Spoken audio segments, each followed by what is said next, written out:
তাই না? শুনো, আমি না আজকে সকাল থেকে একটা জিনিস ভাবতেছি। আমি এমবিএ কমপ্লিট করা একটা মেয়ে, বাসায় বসে সারাদিন বোর হই, কিছু তো করি না আসলে।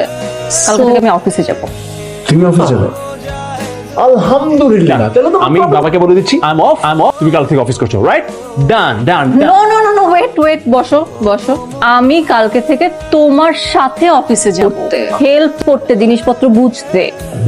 আমি একটা জিনিস বুঝতে পারছি না, লাস্ট 5 years ইয়ার টু ইয়ার আমাদের কোম্পানির ব্যয় বেড়েই চলছে। ব্যয় যদি আয়ের থেকে বেশি হয় তাহলে তো আর, আমি অ্যানালাইসিস করে যেটা বুঝতে পেরেছি, আমাদের কোম্পানিতে অহেতুক অনেক এমপ্লয়ি আছে যাদেরকে এই মুহূর্তে কোম্পানিতে কোনো প্রয়োজনই নেই। প্রয়োজন ছাড়া আমি এমপ্লয় নিয়োগ কেন দেবো ভাবি? আর তাছাড়া এখানে তো কেউ বসে বসে স্যালারি নিচ্ছে না, কাজ করেই নিচ্ছে। আমি তো আমার সামনেই এমন একজন এমপ্লয়িকে দেখতে পাচ্ছি যাকে এই মুহূর্তে কোম্পানিতে কোনো প্রয়োজন নেই, তবু বসে বসে অনেক মোটা অঙ্কের টাকা নিচ্ছে। আরে ইফতি, রাগ করছো? Sorry, I was just joking. এই তুমি বাবাকে বলো না কিন্তু আবার, আই ওয়াজ অ্যাকচুয়ালি জোক। রাগ করো না। ইফতি, তুমি প্লিজ আপসেট হও না। না, কখনো ভাবতে পারিনি যে ভাইয়া এরকম।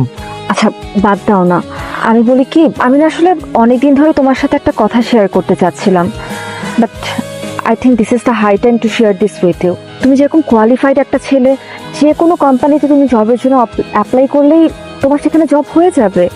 অবাক হওয়ার কি আছে? দেখো কোনো না কোনো একদিন তো তোমাকে শূন্য থেকে শুরু করতেই হবে। তারপর না হয় আমরা সুন্দরভাবে বিয়ে করে একটা আলাদা বাসায় থাকা শুরু করে দিলাম। কি বলছো, তোমার মাথা ঠিক আছে? আমি যদি আজকে চলে যাই, তোমার মনে হয় বাবা সেটা নিতে পারবে বা মেনে নিতে পারবে কোনোভাবে? এমনিতেই ভাইয়া যা করতেছে, মানে সেগুলো তো বাদই দিলাম। আমি এভাবে বাবাকে ছেড়ে চলে গেলে বাবা হয়তো মরেই যাবে। আমি পারবো না, বাবাকে ছেড়ে আমি কোথাও যেতে পারবো না। জায়গা আছেন কেন? ঘুমান নাই কেন এতক্ষণ? আপনি যে এত রাত পর্যন্ত জায়গা থাকেন না, ঘুমান, শরীর খারাপ করবে।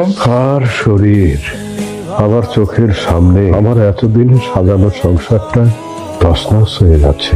আমি নিতে পারছি না। কার অনুমতিতে ওনাদেরকে তুমি চাকরি থেকে বহিষ্কার করেছো?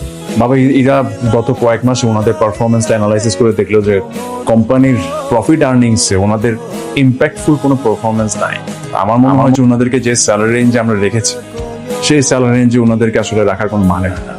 সে জায়গায় আমরা আরো কম স্যালারিতে আরো দুজন ইয়াং ট্যালেন্টেড লোক রাখতে পারি, সেটা আমাদের কোম্পানির জন্য আরো অনেক বেশি বেনিফিশিয়াল। কোম্পানির জন্য কোনটা বেনিফিট আর কোনটা বেটার হবে সেটা কি তোমার কাছ থেকে আমাকে শিখতে হবে? আপনারা যান, যে নিজের কাজ করুন, যান। নেক্সট থেকে তুমি আর তোমার বউ কোম্পানির ব্যাপারে কোনো রকম নাক গলাতে আসবেন না। বাবা, এটা কেমন কথা হলো? কোম্পানির ভালো মন্দ আমরা বুঝবো না তো কে বুঝবে? আপনার বয়স হচ্ছে, এখন তো আমাদেরকে কোম্পানি দেখতে হবে, নাকি আপনি এই আশায় আছেন যে আপনার ভাইয়ের ছেলেকে সব বুঝিয়ে দেবে?